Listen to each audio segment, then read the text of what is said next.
So yun, what's up mga guys? So bali, ang video natin ngayon ay yung daanan from galing kami ng Ecotown. Ito yung shortcut mga guys, papuntang Carissa. So kung ikaw taga Carissa or Bagtas man, punta 1, punta 2, mas pabor sa'yo yung daan na to mga guys.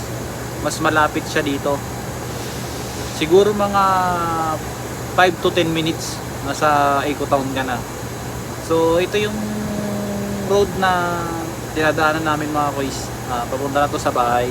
So nasa loob na to ng Carissa subdivision. Ito yung way na to. Yan, kanan papuntang phase 5 at ito naman dire-diretso.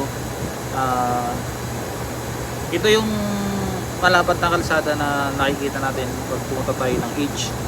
So bali sa unahan naman ito mga guys is may crossing, which is yung kaliwa ay papuntang phase 4.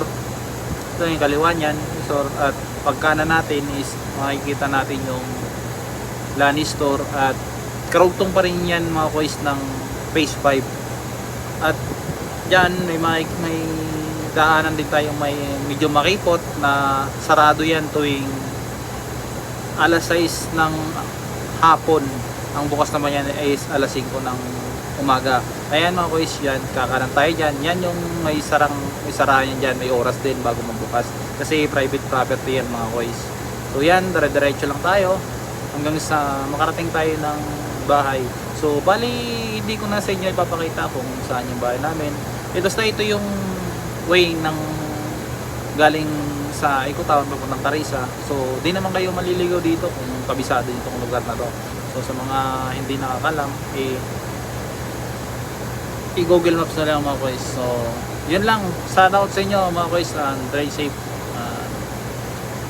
pray before you start the engine. Thank you.